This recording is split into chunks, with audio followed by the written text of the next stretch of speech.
SiftPop Podcast is recorded in front of a live internet audience. Live from a bunker in the heart of the Ozarks, three guys try not to think about the fact that they're in a bunker when discussing horror movies. It's SiftPop.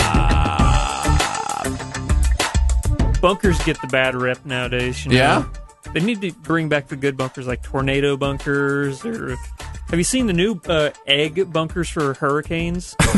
No. Oh, they look fantastic. Obviously, we're not... We had a bunker expert with us. That's amazing. It was on Facebook today. It was on my feed. You know what? In Ormsby's defense, I have found out more cool, random, like things you should would never know from Ormsby in the time that I've known him than most people in the last several years.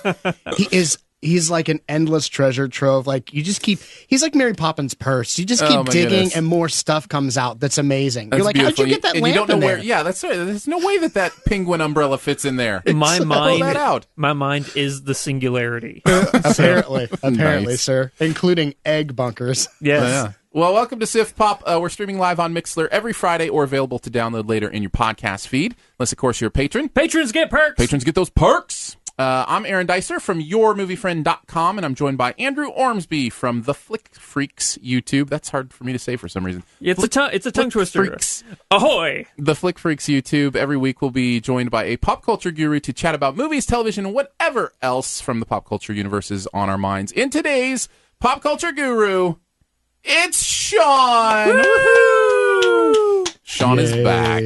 Geek.0! Yeah, Shawn, tell us a little bit about Geek.0, where people can find you.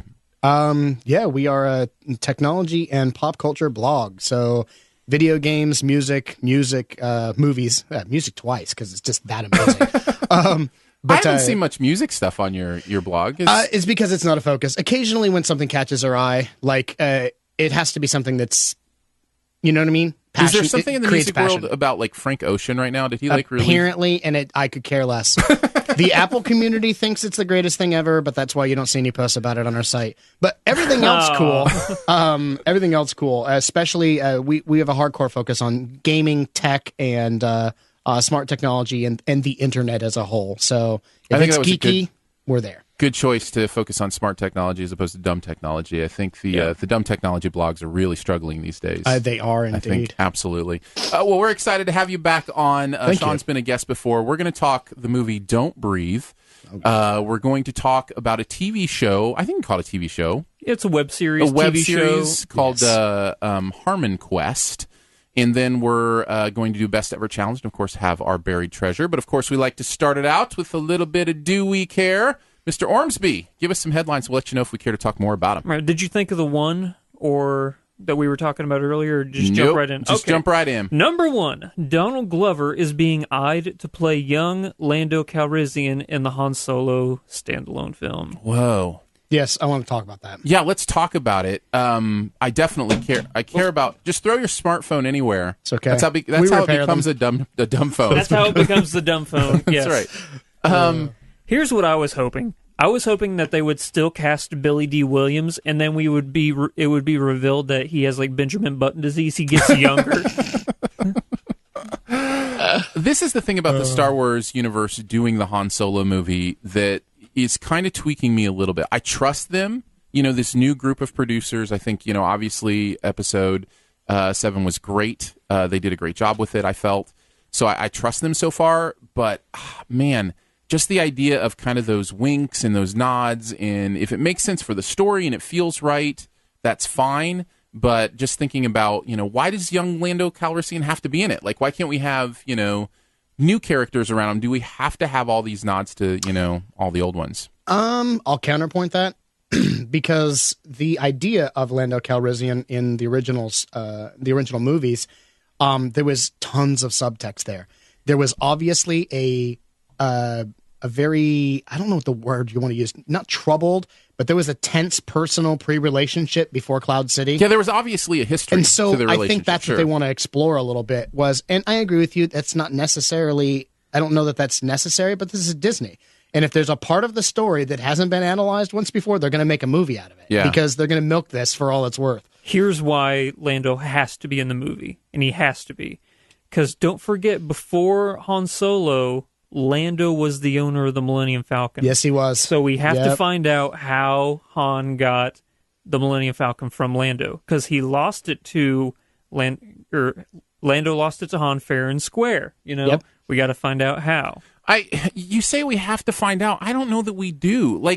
The mystery is fun. I want you to answer questions I didn't know existed. Tell me a new story and get me interested in things that I didn't know about, relationships that Han had, that kind of stuff. I want to know how Han and Chewie met. I want to know how he got the Millennium Falcon. I do. That stuff is easy. I just want if you're gonna really, I don't know, hook me, I think there needs to be more than that. And maybe there is. It could be, the best of both worlds. I do think it's kind of cool that Disney has taken the original Star Wars. Obviously, Luke was this centerpiece, and then Han was an extraneous character. And they had no concept that Han would eclipse Luke by light years in popularity and gravitas. Mm-hmm. And so I think it's really cool that they're taking somebody as important as Han is and going back and exploring some of that and doing some of that.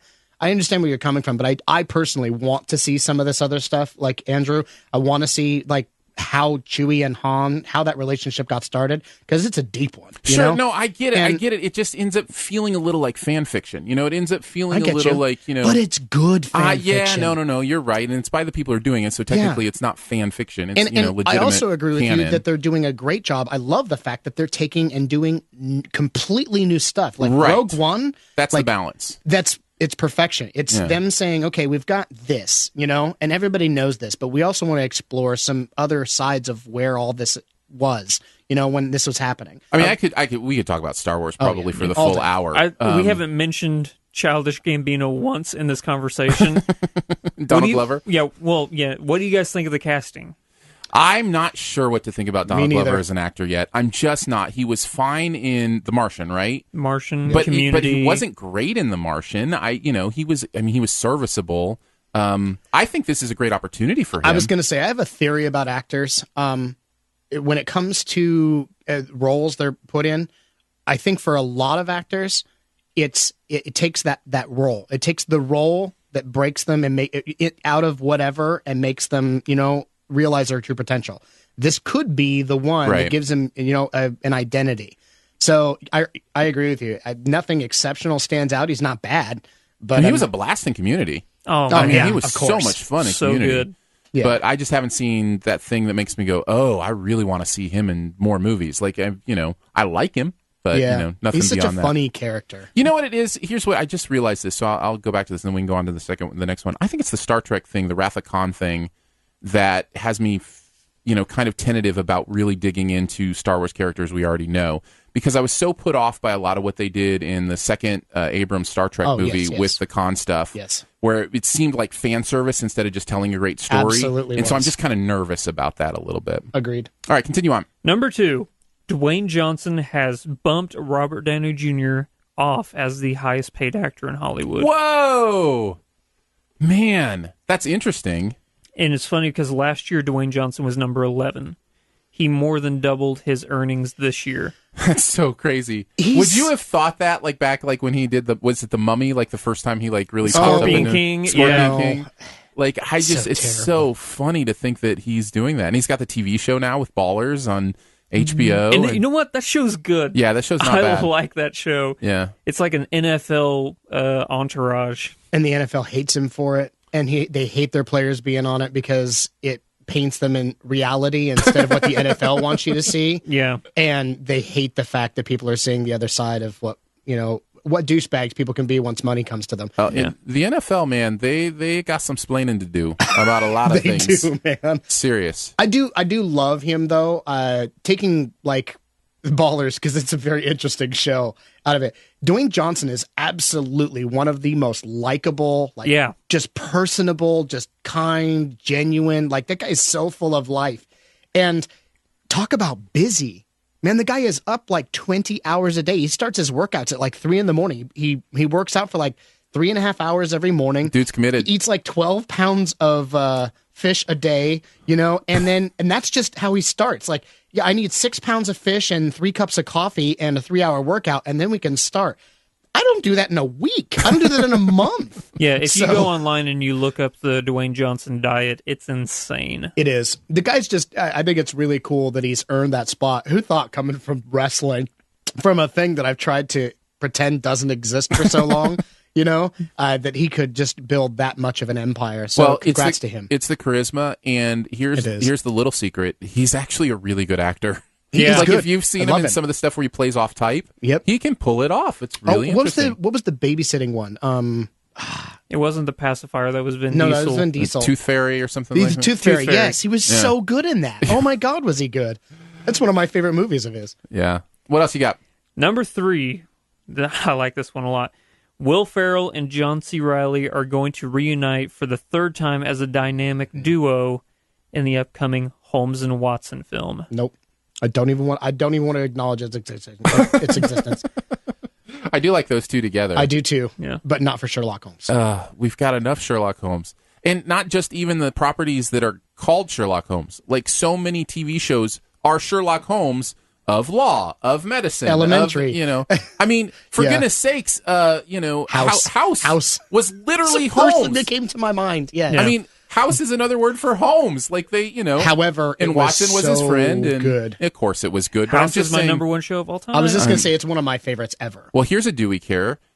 He's coming back to play another doctor. That Hulu series. In a Hulu series. I will watch every minute of it. Yeah. And it looks so good. Basically, any time that someone's going to put a camera in front of him, I want to know. He's that good. Where were you when you first realized he didn't actually have an American accent? Because I remember distinctly sitting on my bed being like, why is he talking in a British accent? I was in my front room watching an interview on E, and I was like, what? Was it E that I was watching the interview? It was an interview. It was for, no, it wasn't, because he did he have an accent in The Phoenix, Flight of the Phoenix? I don't know. I don't remember. I remember in hindsight seeing him in Stuart Little. Yeah. I remember seeing him in Stuart Little. In hindsight, I didn't know that was him at the time. Yeah, but no, his accent, I think it was either E or Graham Norton show, one of the two. But yeah, I was That's like, funny. What? Who is this? Yeah, I've got those touchdown moments. I've got, the Challenger exploding, 9/11, and finding out that British was British. Wow. That's my list.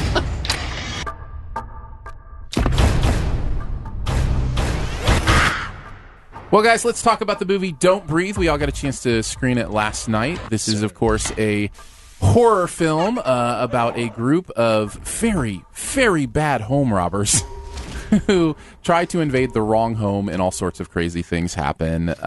Let's just start here. Did you like it? Did you love it? Was it okay? Did you dislike it? Or did you hate it? Shawn? I liked it. Liked it. Andrew? Liked it a lot. I'm between really liked it and loved it. Okay. Yeah. I'm right at the top edge of liked it as well, which is saying something for me because I am not a horror movie guy. Me neither. And I guess that's maybe something to go around and talk about a little bit before we even get going. Like, what is your experience with horror? Do you generally like horror movies? Is that, kind of your thing? Andrew, you said it's not yours? I don't like horror films. I don't like being scared. It's just, ever since I was a kid, I didn't see the appeal to it. What's fun about being scared? I totally agree. What about you, Shawn? I love horror movies. Yeah? I love being scared. Help us out then. Like, what's the appeal? Like, is it like a roller coaster? Is it the adrenaline Like, I do like roller coasters. It does produce an endorphin rush, okay? And anytime you get a massive spike of endorphins in your body is a good thing. Whether it's orgasm or being terrified, I mean, it's a good we thing. just went there. Well, just went there. It's a clinical term, so I didn't get dirty. But no, seriously, that anytime your body spikes and like that, it gives you this rush of energy and excitement. And I do like that. The moment it's happening, you don't like it. Like that split millisecond, you're like, right? Mm-hmm. But I do love being scared. But I love horror movies. And I want to qualify that statement with I don't classify this as a horror movie. It's a suspense thriller. This is a suspense thriller. For me, listen, I'm just going by the marketing. There's no way you would look at the marketing of this movie and say, I agree, that it's not a horror movie. But this is a suspense thriller all the way through. I agree. Horror for me, horror means like suspense thrillers are things that scare you, keep you on the edge of your seat.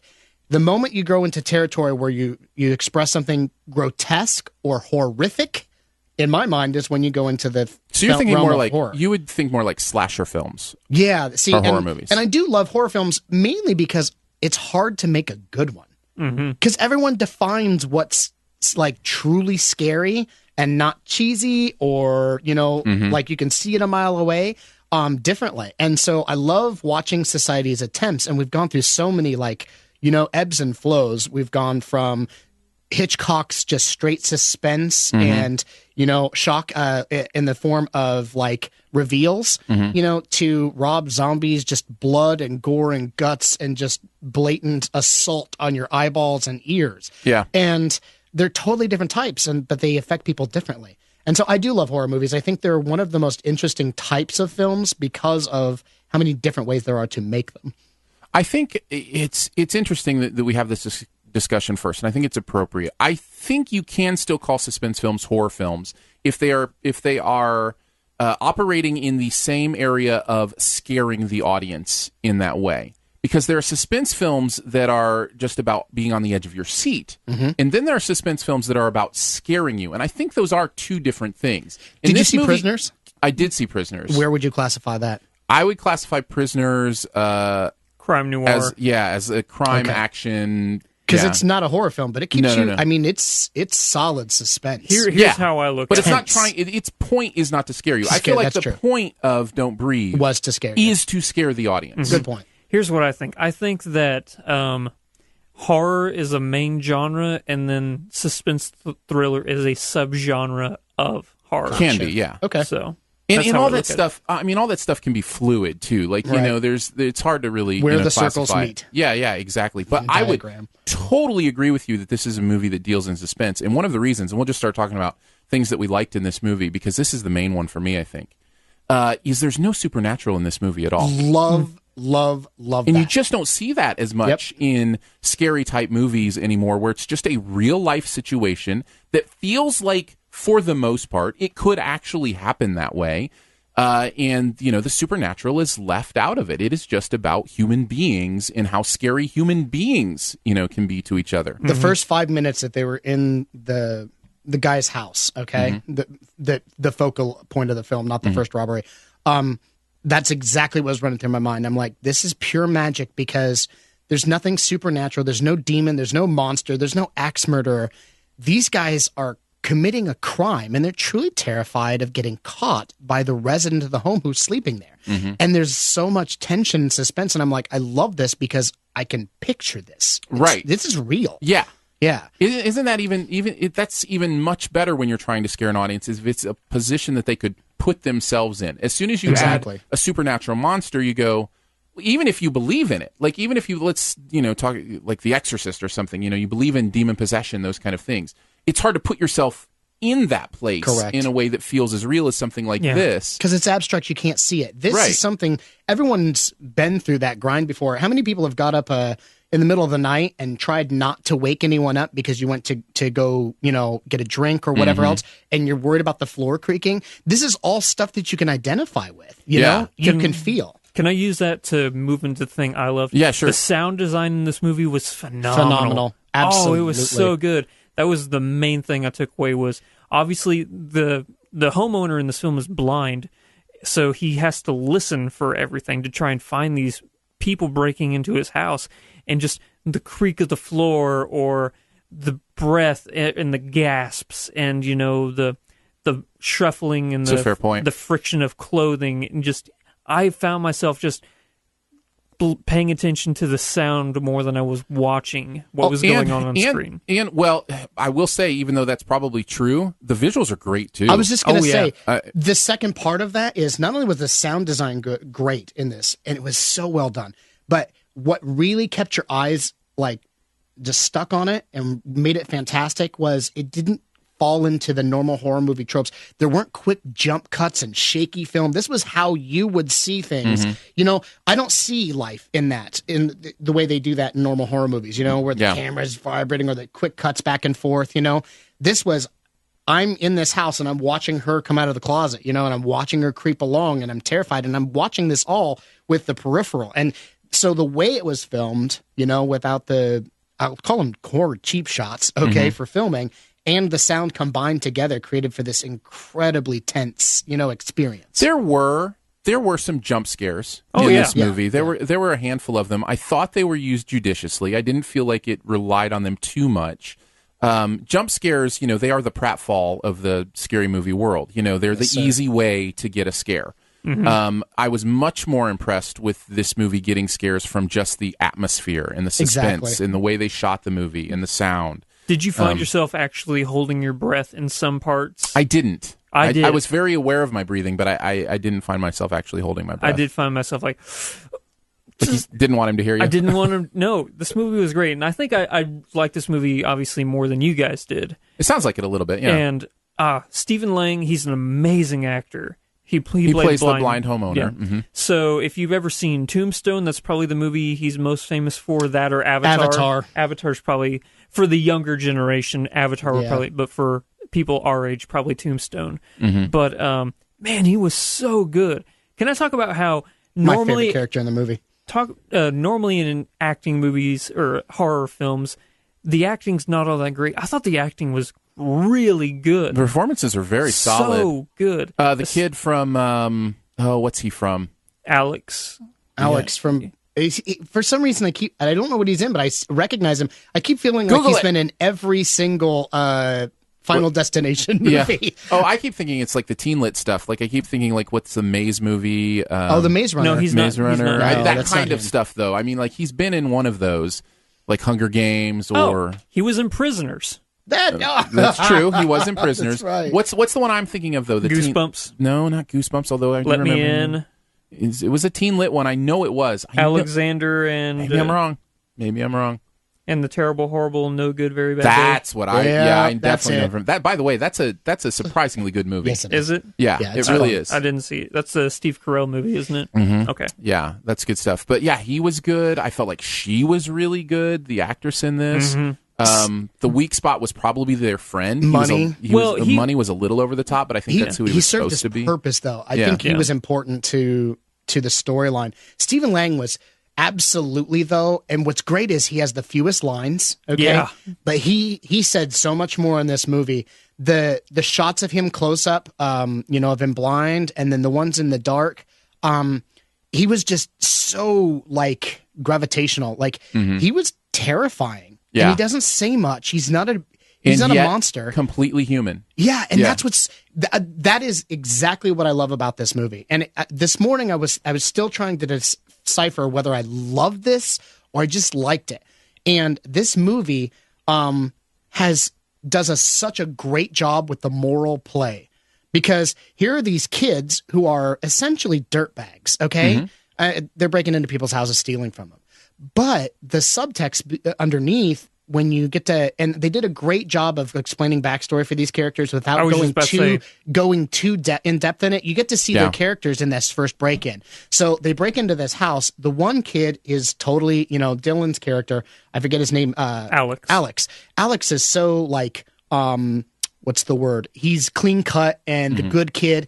And you get this feeling like the only reason that he's doing any of this is because he feels this undying devotion to Rocky, And so like he's just there because he wants to protect her. So he's doing these things out of necessity, and then she's just this free-loving kid who just wants out of the environment she's in. So, and you can see that when she plops down on the bed, and she's playing with she just wants to imagine being not her anymore, know? And then, of course, Money's just straight up dirtbag. Yeah. And then the blind guy. And but you end up rooting at points in this movie for these kids to get out, get away with the money. You feel bad for them. Am I wrong? You feel for the blind guy, too. All the time. Yeah. Up until what we can't talk about until the spoiler cast. Yeah. Right. I've never seen someone polarized so perfectly. Yeah. Because I felt terrible for him at first. And then there's a switch in the movie, and I'm like, completely we'll talk against about that in spoilers for sure. Yeah, it's so fantastic the way they did this. I think the moral lines are great. So let's talk about what brought it down a little bit for us. I will start on that. I think this movie does have some believability issues. They are minor ones, and they aren't like we talked about it. The major part of the movie being grounded in realism, which I like, but there are some eye-rolling things in this that kind of like CinemaSins type things where it's like, that would just never happen that way. That would never be the case. I can think of probably more examples during spoilers. I think one I can give in non-spoilers is the first break-in, how careless they are with. There's no way these kids would not have been caught on their very first break-in, and it's like they've been doing it for years. I got the impression it wasn't their first break-in. Well, no, that's what I'm saying. That's what I'm saying. Okay. It's like they've been doing it for years, and yet they would have been caught. If they had done more than one, I got you. They would have been caught. Because, but it's Detroit. I'm just saying, which is another character in this movie. They take no protection. I mean, they're spreading. Let's just a polite way to say clothes. DNA all over the place. Yeah. In these, I don't like. So immediately I'm going, these kids are stupid. Yeah. And there's no way they would be getting away with this. Yeah. Period. They're and there were terribly other things, bad robbers. Yeah, there were other things like that throughout the movie that just occasionally distracted me enough to go, I mean, come on.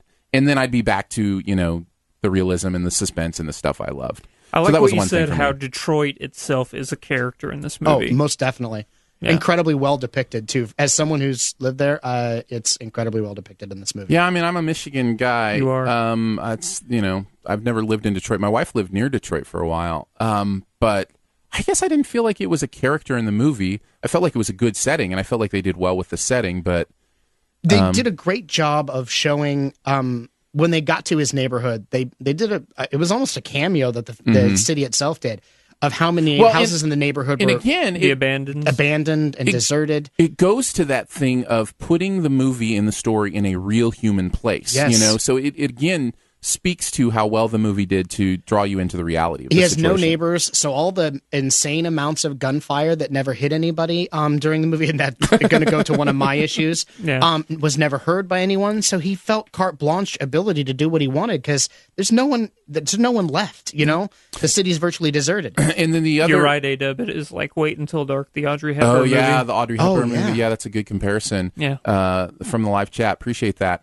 So one of the other ones I think I can give in non-spoilers as well is it was like he developed his senses in the second half of the movie, and they were completely absent in the first part of the I didn't like that. Like there were moments where he obviously should have known they were there where he didn't. Yes. In the first part of that whole thing, and I will go into more detail on why I think that in the spoilers, and then in the second half, all of a sudden, and I'll go in again. There's some details I could give that I'll wait on.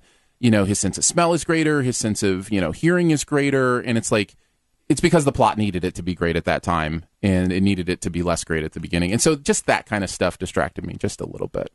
So, did you have any negatives, Andrew? I'll have to get into spoilers to talk, because honestly, I like this movie a lot, and the negatives I did have, they're very specific, and I can't really, get into them. I will say that, no, I can't. Sorry. Okay. I was trying to find a way to broaden it without... Well, no worries. The SiftPop Spoiler Cast is right in your podcast feed. It'll be right there next. You can go onto that and hear all the negatives. My one last thing, though? Yeah, let's go ahead and let's do one last thing. This is in my top 10 movies of the year. I really, really enjoyed this movie. I think this is a movie... I told my mom, she's like, do you think me and my girlfriends could go and see this movie? I'm like, honestly, this is a great movie to go and see with friends. If you want to go and have because it's not because she doesn't like gory films or anything. Right. It's not. It's not just, that. It's just. You mentioned Prisoners. Prisoners is a ton more disturbing. Yes. Than this. I mean, hold on. There is one scene in this that we can talk about in spoilers. And we'll get to it in spoilers. Really disturbing. Yeah. But beyond that, it's just suspense. But you were talking earlier about Hitchcock. Did you get a little bit of a Hitchcock vibe from this? Yeah. Anytime somebody uses visuals and sound in a way to create suspense like that, I immediately think Hitchcock. And I'm a Hitchcock nerd. Like I've seen every single Hitchcock movie, all 60 whatever of them. Yeah. And I love his stuff. So, man, this movie was so good. What about you? What's your one last thing, Shawn? Well, I was gonna say negatives. The things that I didn't like. I didn't like the fact that Stephen Lang's character. They paint him. They make sure that he's a decorated Iraq War veteran, a career military guy.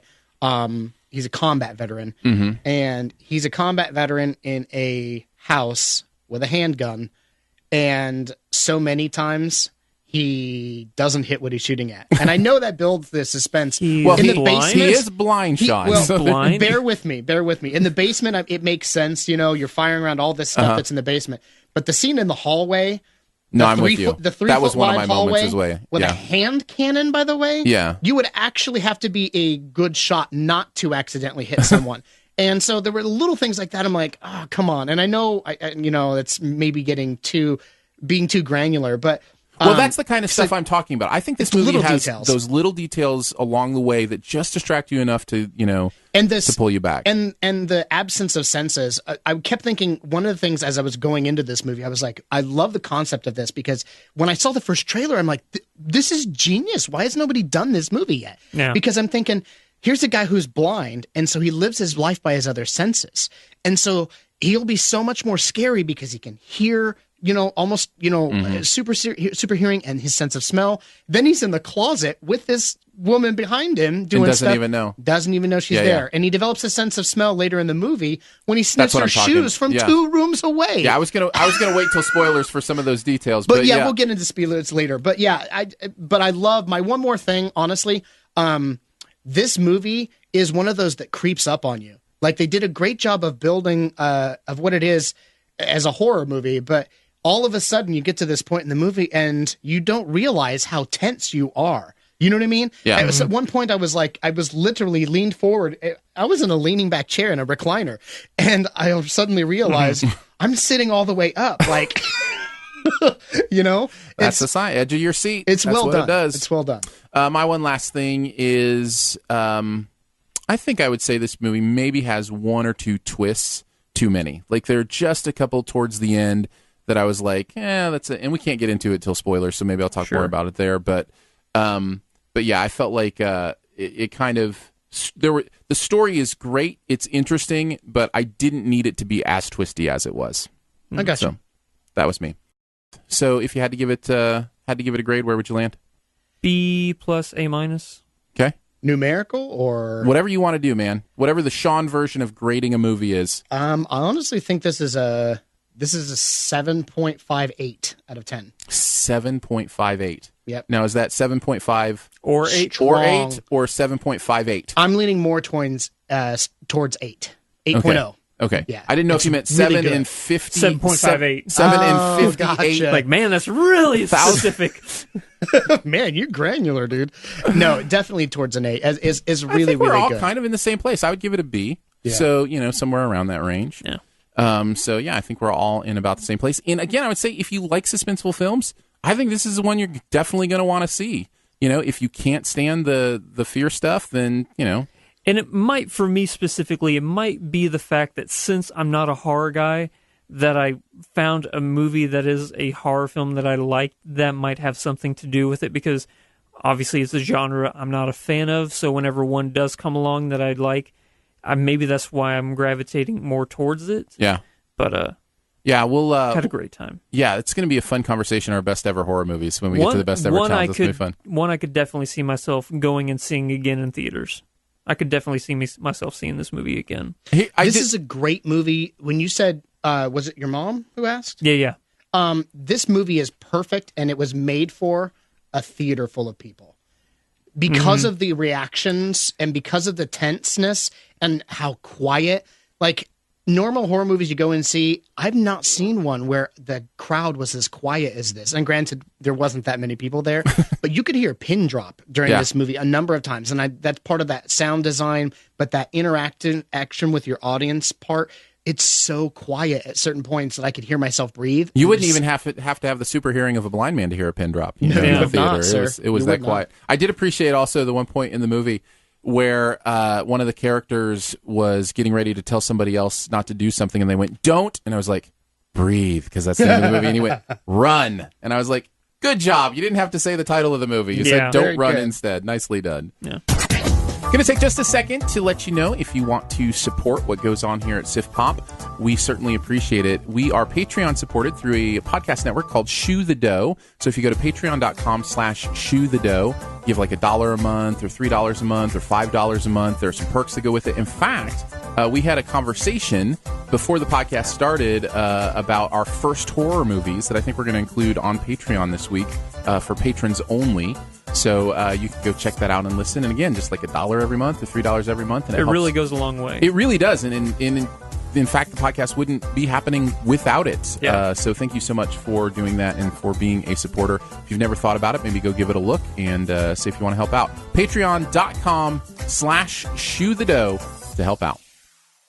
All right, guys, we're going to move into a TV show now called Harmonquest. Now, this is by request of Mr. Andrew Ormsby. So, Andrew, why don't you give kind of the bare bones plot line of what this show is about, kind of how it came to be, and we'll chat a little bit about it. Okay, so we all know Dan Harmon, the brilliant mind behind Rick and Morty, Community. I've actually never met him. Okay.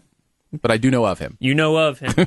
He has created this show. It's an exclusive on a channel called CISO, CISO.com. It's sort of like a Netflix. Oh, or so Hulu. it's exclusive to CISO. It's exclusive to CISO. Ah. Yeah, it's a CISO original. And what CISO is, it's like Netflix, except it's only comedies.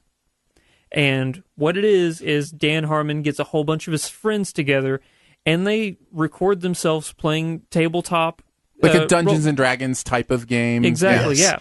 yeah. And as they're recording themselves playing the game, then they have animators come and like actually animate the actions of what they are doing during this tabletop role-playing game. And, by the way, they're doing all of this in front of a live studio audience, Yes. So which I amazing. found amazing. This might be one of the funniest shows I've seen in a very, very long time. Okay, so let's start there. What makes it so funny to you? It's so original. Yeah, Why there's nothing has like nobody ever done this yet? And it's the fact that you have each episode has a different guest come on. So you have brilliant people come on like Nathan Fillion, Kumail Nanjiani, Thomas Middleditch, the brilliant comedians that we all love from like our favorite TV shows. They're coming on and they're killing it. It's so funny because half of them have never done tabletop role-playing before, and then the other half are huge nerds about it. So sometimes you'll have a guest on and they don't really know what's going on, and that's funny. And then the next episode you're going to have somebody on who is brilliant at role-playing, and that's funny in its own right too. It's the chemistry. Yeah. So when you take these people that we all love but may never have done, or the entire concept of this is like, what? Okay, but you invited me, so I'll do this because you're Dan Harmon, and Right, I love you. yeah. So that chemistry of these people coming on and doing this really quirky, unique thing, and then you take all that and you film it. That in itself would be magical, but then they do it to animation. And so it takes this whole other level of hilarity that you know what I mean? Well, I will say this. When they cut to animation of what they're saying, it elevates the humor by about 100%. Yes. Yeah. When they cut away from animation back to the table, It's not as funny. I can feel the decrease. And I'm like, go back to Yes. the animation. Go back to the animation. So there is an interesting thing here where it's almost like part table read. Like you hear of like when people get together to read a script, It's a great description. And because they actually are sitting all around a table, and they've got their notes in front of them and the different things. And so there is a looseness to it. And yet when it cuts to the animation, it just becomes alive. And I really did enjoy that part of it. Plus, the one episode, I've only seen the first episode. The one episode I saw had Paul F. Tompkins as the guest. Oh, he's so good. He is one of the funniest men alive. Yes, he is.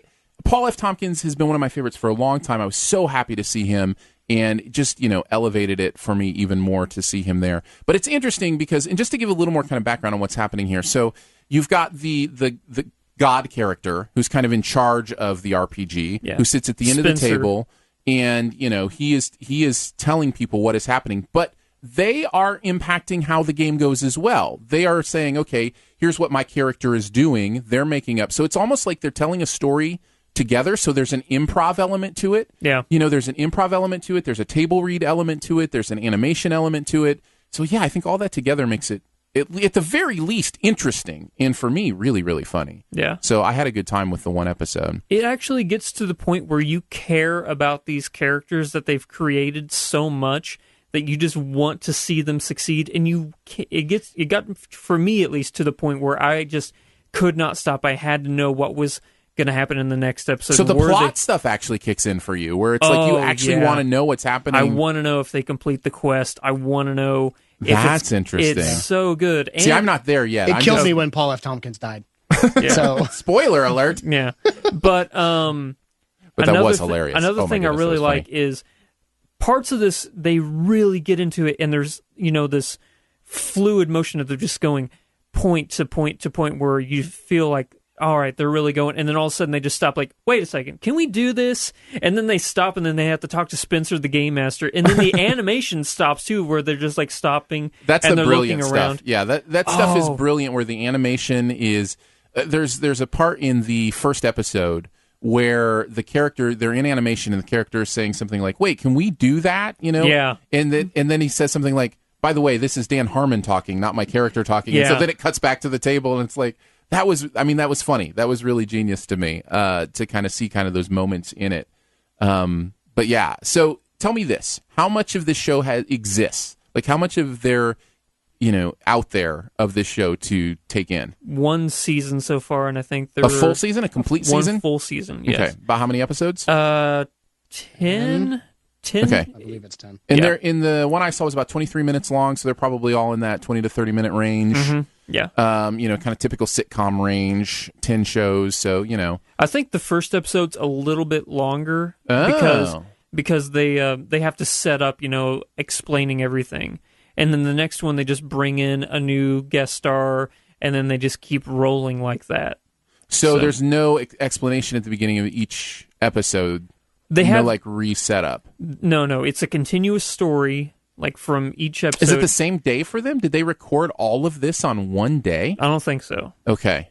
But because their outfits change. That's the only reason why I'm saying no. Well, but you can change an outfit. I know. I went to a recording of Whose Line Is It Anyway, which was a blast, by the way. Oh, Had such a fun time with like Wayne Brady and Ryan Stiles and like the core team, and Colin Mockery, and I'm jealous. It was so fun, but they recorded 4 episodes while we were there. Wow. And it was fascinating the way that they do it. And they'll just play one game after another, and then they'll go out and they'll change clothes, and then they'll come and do an intro for the next episode. And so, it could be something like that. It is more than possible that they recorded the whole thing at once then.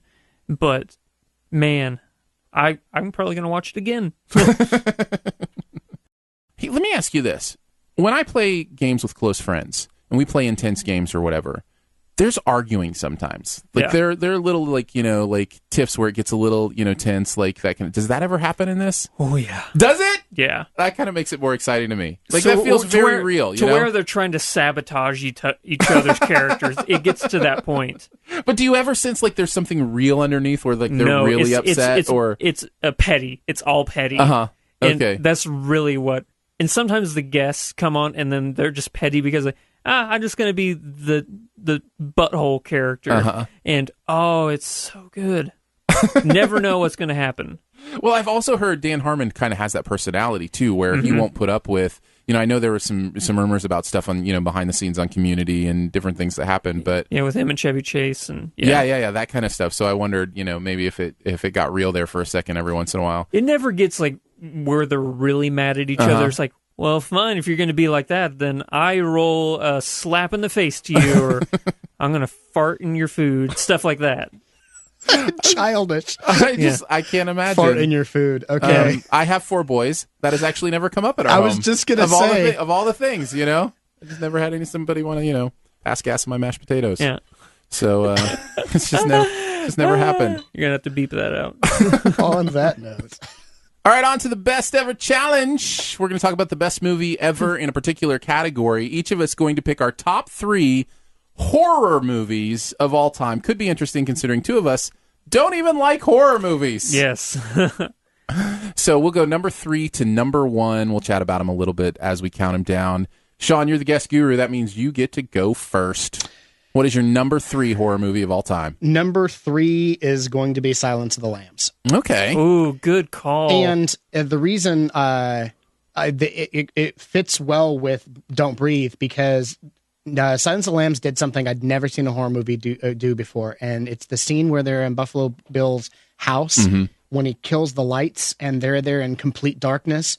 The scenes in that movie where Jodie Foster is moving around in the house blindly and he's got the goggles on were terrifying. Yeah. Absolutely super ridiculously suspenseful to the point of being almost like turning your stomach. Yeah. I was freaked. So that's my number 3. Absolutely love that movie. Andrew? Number 3 is Shyamalama Ding Dong's The Sixth Sense. Okay. Ding Dong. I haven't heard somebody call him that in a long time. Aaron and I, we do it every single week. That's great. But no, I have phasmophobia. I'm terrified of ghosts, and this movie is the scariest ghost movie I can think of. The I see dead people is one of the most iconic lines from horror films ever. I see dead people. Yeah, and man, Haley Joel Osment, Bruce Willis, they gave amazing performances. The scene with the kid, he's like, "Come here, I'll show you my dad's gun," is one of the scariest moments in film history for me.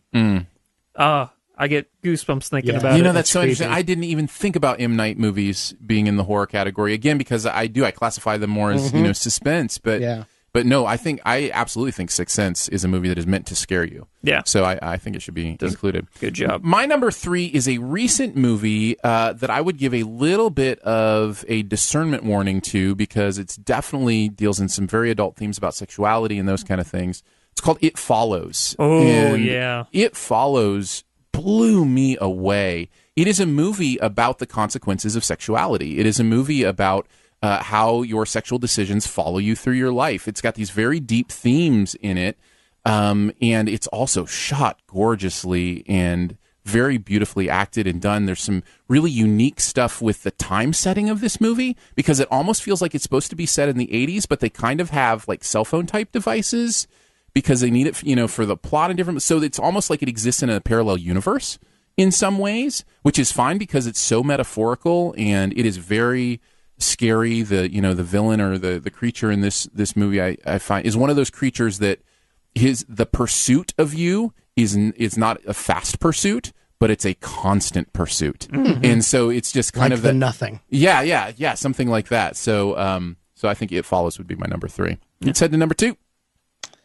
Number 2, Audition. And it's not for everyone. Is that the Japanese movie? Yes. Yeah. It's not for everyone. And I know that it's one of those that crosses that line of being, it's torture porn. Yeah. It's like the Saw movies, that kind of thing. Yeah, but classy, if there's a way to do that.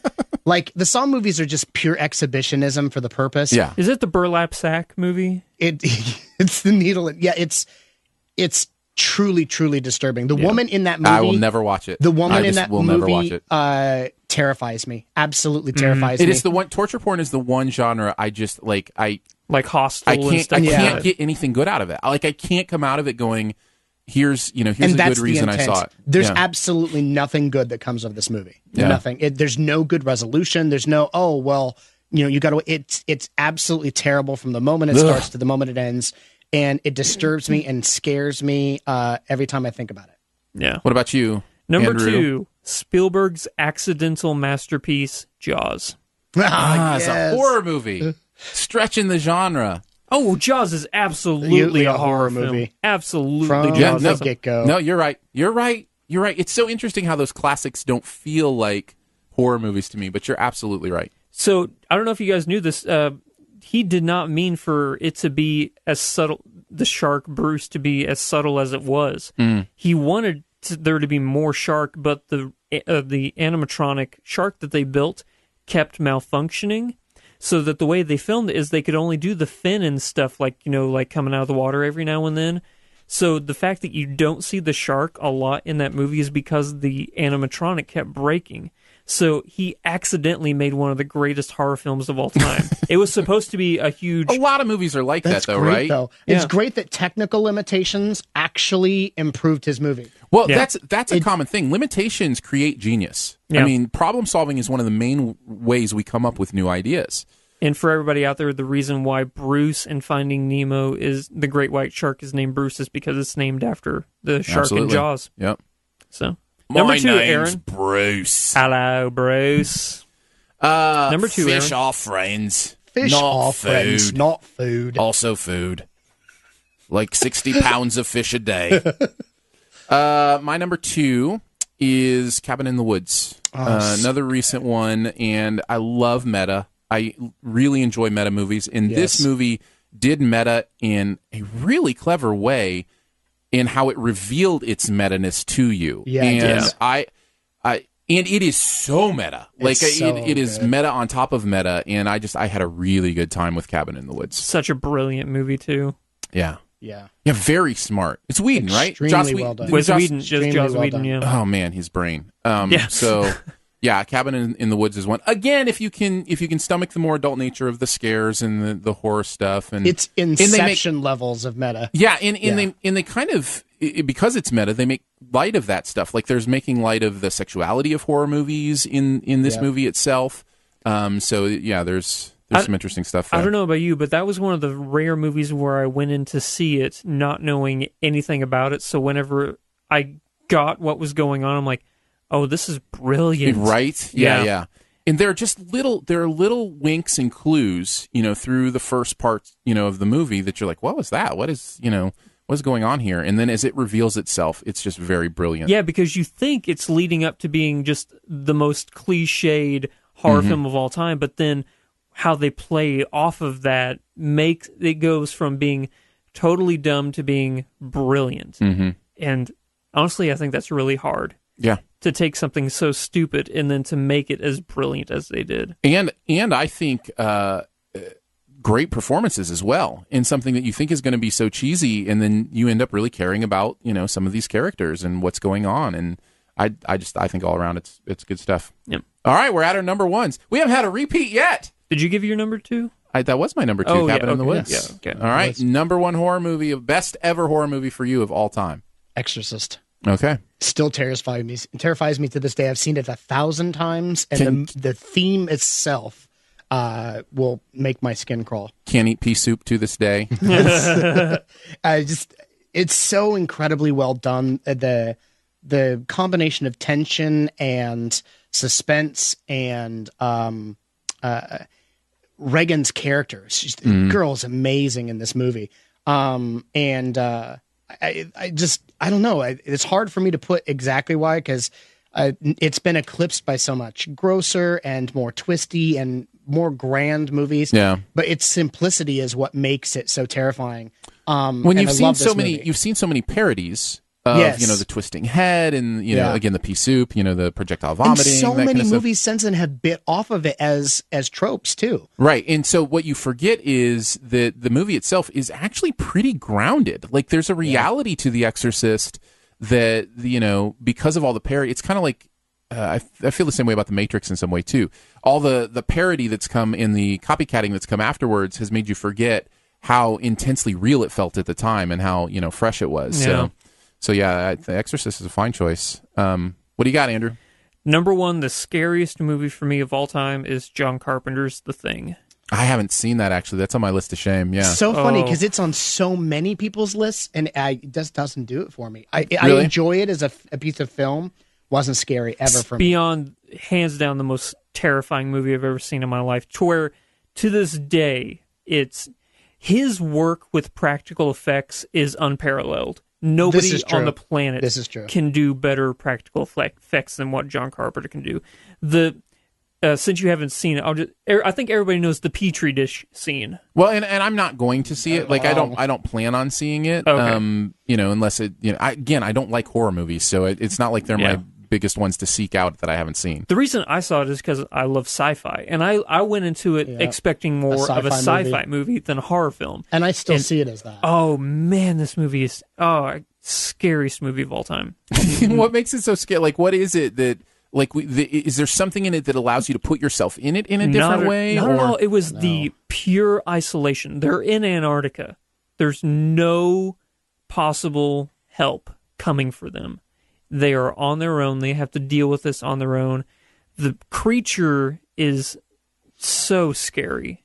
Oh, it's so scary. This is the magic of horror that I was talking about earlier, about how people are affected different ways. Yeah. Because the entire movie is camp to me. It's fantastic science fiction writing. The creature effects are amazing because Carpenter's a god. Yeah. But not a moment of that movie ever actually impacted scared me. Yeah. I was just like, oh, this is great movie making. That's interesting. And then Andrew is literally almost shaking him. No, honestly, it's one of those. It's honestly, I can't think about it. It's one of those movies where after I watched it, I couldn't sleep because I knew I would have horrible. I get night terrors, so I knew this was going to affect me. So, That's for cool. a couple days, I couldn't sleep because I knew it was going to mess me up. That's great. My number one is Psycho. Kind of hinted at that earlier. Yeah. I cannot think of a better horror film that's ever been made than by the master of suspense himself. It was his most horrific film, most, I think, easily defined as a horror movie rather than a suspense movie. Yeah. He also played with so many audience expectations in that movie that we kind of take for granted now, with, the main character dying in the first I was just about to say that because everybody, what was her name again? It was but everybody thought she was going to be, the main heroine throughout the entire film. Oh yeah, yeah. And then the shower scene. I think the shower scene is the most iconic horror scene in history, and it will stand the test of time as the most iconic horror scene. Janet Leigh, I think, was Janet Leigh. Yeah. And interesting piece of trivia. I only found out this last year that the blood on that movie was chocolate sauce. Yeah. I didn't realize, and it's one of those. That's another thing. I could spend my life watching the magic of movie making. I wish every movie had a behind the scenes like making of this movie. Every single one, because I think it's magic the way we can play tricks on. They can play tricks on us as an audience using everyday stuff. Like I found out, the farming industry owes the movie business a ton of money or gratitude for its proliferance, because Foley effects. I had no idea how much a head of celery was used to simulate broken bones, right? And the mashing of a human being. The Foley stuff is really interesting. The Foley stuff. But chocolate syrup. I never knew that until last year. Well, I was like, that's so cool. I mean, color movies because it's black and white around a long time. He decided to make this movie in black and white I think because he knew he was going to get some flack if it was in color for how grotesque it could have been, and so he purposely chose to go black and white for this film. There's lots of great stories around Psycho, but the story of the gimmickiness of releasing that movie where people were not allowed into the theater after the movie had started. Yeah. Really? Yeah, to really they barred movie from coming, from people from coming in. Which is great because it takes away from the experience, when you've got people coming in. So good for him. Yeah, and that was the trailer for this movie. I talk about how trailers have changed so much. The trailer for Psycho was Hitchcock talking to people and saying, he did that a lot. If you come to this movie, we're not letting you in if you come after the start time. Yeah. So, that's the trailer for the movie. I think that's genius, Yeah. What better marketing? The Bates, oh man, he's such a creepy character too. Oh, absolutely. Yeah. By the way, you disappointed some people. The fly scene, where he's in the cell at the very end. Brilliant. Oh, yeah. Well, and you also forget how the twist in this movie was not something that happened in a lot of movies, back then. And so the idea that, he's very ahead of his time. And very much so. And, Anthony Perkins, who played Norman Bates, couldn't get another role because nobody could disassociate him from Norman Bates. Yeah. Just brilliant movie making in so many ways. You disappointed some people, Andrew, because it's on my list, but several people thought that Shaun of the Dead was going to be yours. And even though I don't in any way, shape, or form think of Shaun of the Dead as a horror movie, other than, once again, the marketing. It's a zombie movie, which I guess is a horror movie. It's such a comedy. It's a pure comedy. Through. But you know what? Hot Fuzz, it's on my list Hot Fuzz is an action movie, even though it's also a comedy. But you know what I mean? That's actually my number one comedy of all time is Hot Fuzz. But that's actually the genius of those guys. That's actually the genius of those guys in that, what do they Nick call Frost it? The trilogy. The Cornetto trilogy. The Cornetto trilogy. Yeah. The genius of those movies is they are actually two genres fully. Mm-hmm. Shaun of the Dead is fully a zombie movie. Yes. It is also fully a comedy, So that's the genius of that trilogy. So, can we just go and have the Winchester and have a pint? Spartanite says Psycho is one of the movies that has been ruined by its iconicness. What do you think of that? I don't think you can ruin a great movie, but I'm the same person. Like when people talk about like a movie ruining their childhood, like a new Ghostbusters comes out and people are like, "Oh man, I just don't buy that." Like a movie still maintains its greatness, exactly, no matter what happens the afterwards. William H. Macy remake of Psycho. The shot-for-shot remake? Yeah. No, that stuff doesn't ruin it for me. Okay. What it does is it can create a cultural desensitization to how awesome something is. Yeah. And Spartanite made a comment there where he says that because everyone knows Miriam's going to die, it takes away. I didn't. Everyone knows how many. When was Psycho out? 56? No, it was early 63? 60s, I think. So what is it? 60. It was 60. Okay, so from then till now, all this time, okay, what is it, 56 years? Yeah, that would be 56 years ago. So 56 years this movie's been around. We know two things, okay? We know two things, and one of them is massive. We know Miriam is going to die, and we know Norman Bates' mother is dead, okay? And he is mom. And it does not make it any less terrifying and creepy as hell to watch him portray it, you know? Like, Norman Bates in a dress talking like mommy is ridiculously, insanely terrifying and creepy. Aaron, do you watch Bates Motel? No, I don't. Okay. I started. I was watching so many other things. I wanted to wait till it's done so I can binge it because that's my life now. I need shows I can't watch one by one. I need to see all at once. Because my sister is addicted to that show. She loves it so much. Carlton Cuse does it, right? Like the same guy that did Lost with Damon Lindelof. Yeah, I've been interested. There's just so much I haven't been able to get around to. People are saying The Shining. I was going to say, let's continue to go with some honorable mentions. Yeah, we didn't mention The Shining, which I know is a lot of people's favorite. Honestly, I don't like The Shining movie because since I am such a huge Stephen King fan, that is one of the worst film adaptations of a book. Like, it's a good movie, but it's nothing at all. I think the fact that it's named The Shining is the only thing that's similar to the book. It's one of those that I'm able, and few times can you do this. It's one of those that I'm willing and able mentally to disassociate with the book as a source material. Like, The Shining as a book is the book, and it's a masterpiece of writing. And The Shining as a movie is a movie, and it's a masterpiece of filmmaking. I love Kubrick, okay? And I love the way this was filmed, and the movie is fantastic. Even though it takes so much of a departure from kind of like the themes, in the book. So I don't knock it down for that. Does it make sense? Yeah. Because of how well they did it. You'll notice, other than, Psycho, which is a classic from, like we said, 56 years ago or whatever, mine are all modern stuff. I didn't watch horror. Like, until I was a movie film critic, I just didn't watch horror movies. So, like, I have seen The Shining now. I gotcha. But, like, I didn't watch it when it came out. So my impact for a lot of these is different than most people's. Like, you talk about, like, the, Nightmare on Elm Street stuff, the, Friday the 13th stuff. I just didn't see it when I was, younger. So I have two honorable mentions. Go for it. Number one, it's a movie. I don't know about you, but whenever it came out, everybody thought it was real. The Blair Witch Project. I was going to see if we wanted to talk about Blair Witch. So good. And it literally created the found footage genre of film. And I remember... Which we all hate it for now, right? Yeah. I remember when that movie came out. Thought it was real. I caught the first clip of it off of a VHS tape from somebody who brought it to my house. Well, that's how they originally sent it out. They originally sent out just blank tapes, and then after that, they put it in theaters. And that was the marketing for the movie. It was genius. It was, and people straight up believed that it was War of the Worlds. It was literally the first time the War of the Worlds, that effect happened again since the original. So I remember the community going nuts, and my friends were like, "Oh my God," and everybody's like, This is legit. It's so real. And then when the big reveal, and it was, I can imagine the excitement in the filmmakers leading up to this movie. Masterful marketing, and a great flick that was scary enough. The joy, just rolling around in excitement. Oh, I'm sure they played people. And it's very well done. And those kids they got were amazing. They felt really genuine, really real. And a part of that is the way they made it. They really let those kids go into the woods and just shoot. So you don't do trailers. No, I don't.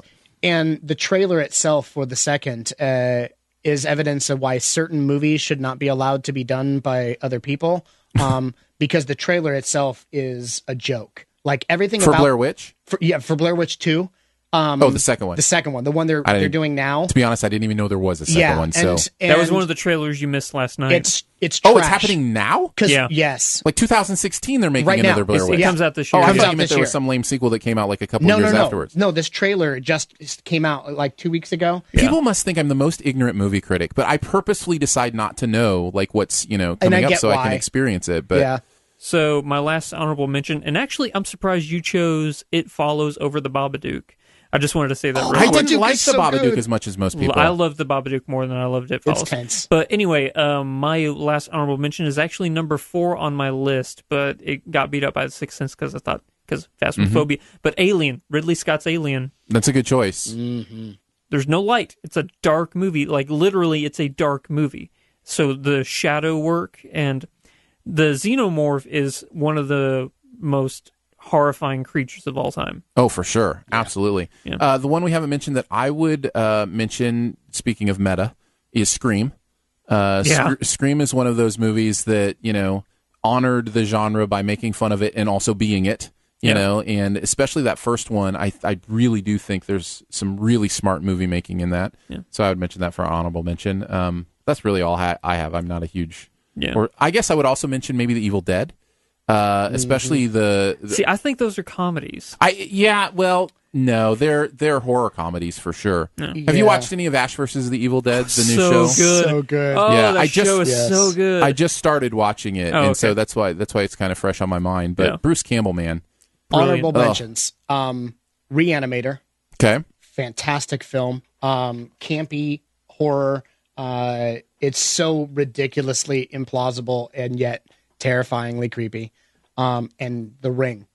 I loved The Ring. I love The Ring. Very, very scary movie. Missy refuses. I wanted to see the second one I wanted to see the second one until I saw the trailer. Now I know why. But see, trailers see, I'm torn on your policy, Aaron. Yeah. Because trailers stop me from seeing so many trash movies. No, you're in the minority on that, though. But we have to review them. So regardless, we're going to have to see the movie anyway. Good point. Good point. And he's right. That's where it shifted for me when I began seeing everything because I was reviewing everything. Right. I didn't need trailers for that purpose anymore, and that was the only purpose they served.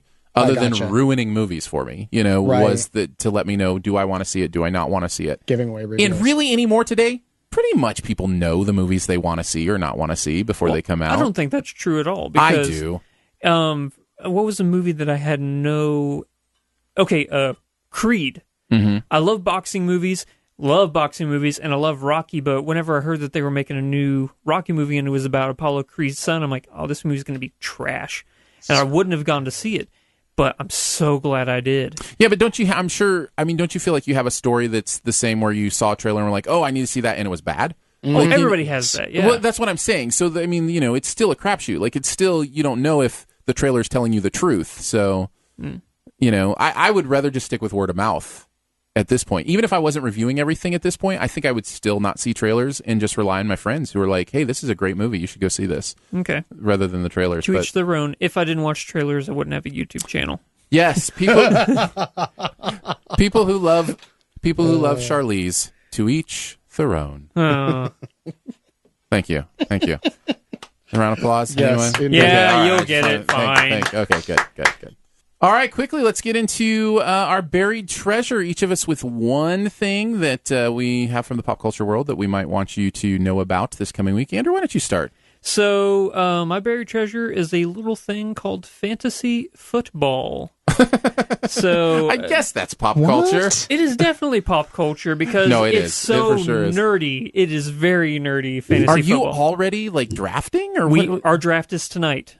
Our draft is Well, I guess it's the end of August. Yeah, it starts on September 11th is the first day of football. Can I be honest with you? I am struggling so much with the sport of football right now. I have such internal conflict. We talked about the NFL earlier, and just with the concussion stuff and the dishonesty of the league, and just that's been going on forever. I know that doesn't make it easier for me. You're ignoring the elephant in the room, which is that the NFL glorifies and highly pays the largest group of criminals, rapists, murderers, people on trial for attempted murder, and the NFL to me is just a giant breeding pot of some of the worst people protected by an organization who makes money off them. So it could be for me the fact that I'm a Lions fan and we always stink, and maybe I'm just tired of it. Poor Lions. It's tribalism at its finest. What's funny that you said fantasy football is, and when you mentioned nerdy, the largest majority of people who are fantasy football players are massive sports fans, and a lot of them are they're bros, right? And they're the ones who dunk geeks, but fantasy football is the nerdiest. I'm a nerd, and I'm like, you are a dork if you play fantasy football. Oh, the only fantasy sport I ever played was baseball. I had a friend who was huge into baseball and got me into a fantasy baseball league in the late 90s. When it was just taking off, and it was all self-run. He did all the stats himself and all the scoring and everything. It wasn't, now you can just do it online and, but he ran everything. And so I played that for several years and got into the nerdiness of it a little bit. But yeah, it's a role-playing game. Yeah. It's in many ways, it is. You're a GM. Yes. Yeah. You are. Yep. Perfect. So, no, I totally get it. Yeah, again, for me, it's just like, it's hard for me to justify celebrating a game that I won't let my kids play. You know? Here's why I love fantasy football so much. It makes me watch every game. I'm a huge It gives you Saints something fan. to care about. It's kind of like an easier way of gambling. Yeah, you know? well, we don't really we gamble for pride. No, I just mean like somebody who's into sports gambling. That's the rush that they get from it is they care about every game. Yeah, so it's like an easier way to get that without your putting predictions coming true. So you feel like you win. Yeah. My Buried Treasure is a show I just started watching. Do you ever have one of those shows that, like, the sources that you check in, like your podcasts or the people that you respect about stuff, it just starts to build, and it's like everybody's talking about it. And you're That's how I found out about Harmonquest. And it's like, finally, okay, I'll go check it out. Halt and Catch Fire is that show for me. You just started? I just started Halt and Catch Fire. I've never heard of it. What is it? What? See, it's one of those shows, though. People are very passionate about it, and I've heard a lot about it. And it's literally the best thing AMC has ever done. I'm sorry, Walking Dead. Halt and Catch Fire is this magical, like, Aaron, please. I want your opinion. I've talked enough. No, I would love to hear you talk about it because, again, I just started the first season, which, by the way, I've heard you don't even need the first season. I've heard you can start in season 2 and that there's some sort of shift that happens that makes it okay to start in season 2. I can't. I'm a completist. I have to see everything, so I started at season 1. But even in the first couple episodes, because I think I'm 3 episodes in, man, this show is really compelling. The characters are interesting. It's kind of, Silicon Valley. It's kind of Silicon Valley, but more dramatic. You know? So, and I love these actors. And Catch Fire on AMC. Halt and Catch Fire from AMC. Yeah. It's incredibly It can't be better well than written. Breaking Bad. That's the best thing AMC's ever done. I wouldn't put it above Breaking Bad. You really love it, huh? Here's why, okay? And I'm not taking it away because anyone who knows me knows I'm a massive Breaking Bad fan, okay? Yeah. I've got the Crystal Ship up on my shelf. But here's the thing. Breaking Bad was awesome because it was great story. Halt and Catch Fire literally tries to capture the magic of the battle of the technology industry for our money and our attention and for supremacy in society. And once again, and this is why we love tech so much. Chris and I are so entrenched in it because technology itself has redefined our society. We're surrounded. We're in a room right here, just, completely surrounded by it. And people don't realize how much in their day-to-day lives, every aspect of what they do has been completely shaped by the battles that these people fought. These inner company, these battles for supremacy, between these companies and everything they've done. And the characters are so well done in this movie and in the show. The writing is fantastic, the settings, and it takes you back to behind the scenes to kind of get a look at things that, you see what I'm saying, that happened that you weren't aware of. And is it kind of like just a hypothetical, like the battle between Sony and Microsoft? Well, it's about the battle against monopolies in the season that I'm watching because IBM had such a monopoly on the computer industry. They owned it. And so just kind of a battle to be a secondary tech company was almost impossible. And how people innovated, to try to change that status quo. It's amazing. One more time, if you don't by mind. the way, what's the name of the show? Halt and Catch Fire. I'm going to write it down. It stars Lee Pace, who I love. Oh, I loved him really? in Pushing Daisies. Yeah. Loved him in some other stuff as well. He's great. Mackenzie Davis is great. Are you kidding me? Yeah. So, yeah, Halt and Catch Fire. it's a great show. So I definitely recommend it. What do you got, Shawn? What's your buried treasure? So this is magical to me. It's very geeky. And it was actually on our we talked about a Geek Point last night. Dark Horse Comics is releasing the second compendium to a collection of Legend of Zelda books that they put out. So the first one they put out was called Hyrule History. It's much sought after. It's on the shelf in my front room. It is a hardbound book that's this gorgeous compendium of all things Zelda. And they are releasing a second volume, which is called Art and Artifacts. And what is really cool about this is the entire book. The book is filled with everything from development and characters and weapons and things like that. But it's a great visual history that covers, you ready for this, the entirety of the Zelda franchise. And by saying the entirety, like that includes a game that hasn't even hit the market yet, which is Breath of the Wild. Oh, nice. So it's got a bunch. NS one? It's the Wii U game that also will be on the NX. Yeah. So this is the new Legend of Zelda game that has won every award from every game show since the beginning of the year. It looks gorgeous. And so this game is incredible, and there's a bunch of behind the scenes stuff, interviews and information, as well as screenshots and stuff from Breath of the Wild in the book. So for a massive nerdy Zelda fan like myself, it's a piece of glorious buried treasure. But it's also it's if you're a Zelda fan, this is a thing you must own. Have you seen the new Zelda movie that's out? The new Zelda movie. Yeah, it's called Kubo and the Two Strings. It's I want to go see you Kubo. You saw his eyes glisten. I was like, "Oh my god, what are you talking?" What? And then I not know? his heart. The second half of Kubo, or even the second 3/4 of Kubo, it's like a Zelda game. It's really, yeah. I'm gonna make Shawn really mad. I saw part of a trailer. I want to see Kubo. Oh, it looks magical. I've only played one Zelda game, and that was the first Zelda, Legend of Zelda, on the NES. On the NES, because I was a Sega kid growing up, so I went from Nintendo NES to Sega, and then from Sega you were to PlayStation. A second-class gamer. I got you. Yeah.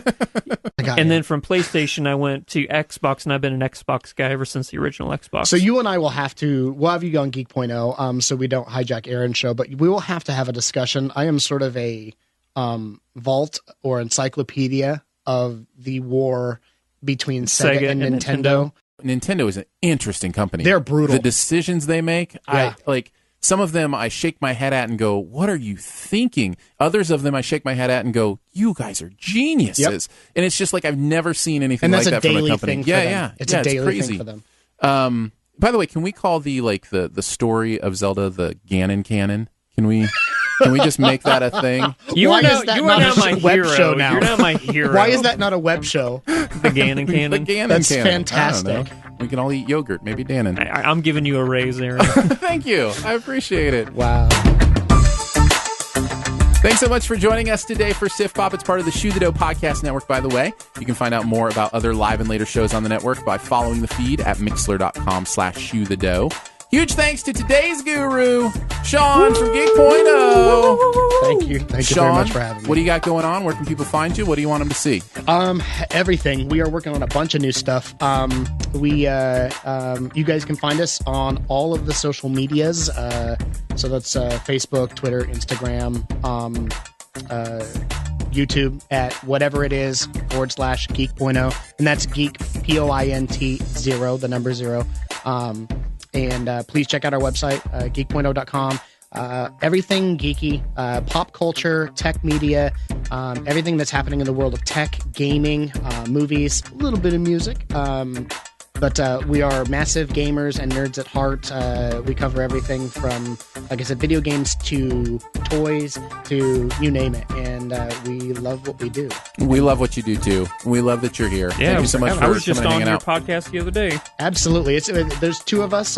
What am I? Chopped liver? I've never been invited to the Geek.0 podcast. I was on they started a brand new podcast, and I was the first one. So inspired by the awesomeness that is SiftPop, we decided to start having some people on that we emulate and that we love. Oh, cool. For the geek side of things. Yeah. And it's called Geek.0 Gets to Know. And Andrew was our first guest. We are lining up the next couple months. You're on the list, brother. Yes. So, but it's a fun way for us to kind of introduce some of our fans and people, and kind of put a spotlight on some of these awesome people and what they do and what they're contributing. So it's pretty awesome. It's Chris and I, and we love what we do. And thank you for having us on. Chris, thanks for Chris being wants here. to come back and be on. Yeah, the show we need to again. have Chris on the show again, we love too. the show. Absolutely. Yeah, we absolutely need to have him in here. And we've got, of course, Andrew from Flick Freaks. Andrew, tell us a little bit about where people can find you. Main thing is the YouTube page. So if you head over to youtube.com/Flick Freaks, you will find that we have reaction videos, reviews like we do here, Let's Plays, top 100 list of top 100 movies. We're starting in a couple weeks the top 100 TV series of all time. And yeah, you can find us pretty much like Shawn said on every single form of social media at /FlickFreaks. And yeah, love to hear from you guys. A lot more adult themed than what you would find here at Shoot the Dough. That's a disclaimer I put every single week here, just so people know. That's a good idea. You don't want people to be too surprised. Yeah. And I'm Aaron Dicer. You can find me at yourmoviefriend.com. That's where all my reviews go up. If you want to search for the YouTube channel, just search for my name, Aaron Dicer, AARONDICER. That's also where you can find me for social media. Huge thanks as well to our Patreon supporters. Thank you so much for what you do. Yeah. Support starts at $1 a month. Comes with some pretty fun perks. You can find out more at patreon.com/shoethedough. And if you need to get in touch with us, you can email us at shoethedough@gmail.com.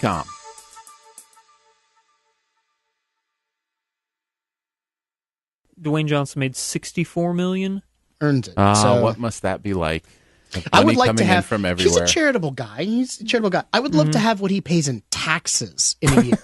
Yeah, seriously, just that. I will take that, please. Oh, can you even imagine? Yeah, that's all I do. I can't, as a matter of fact.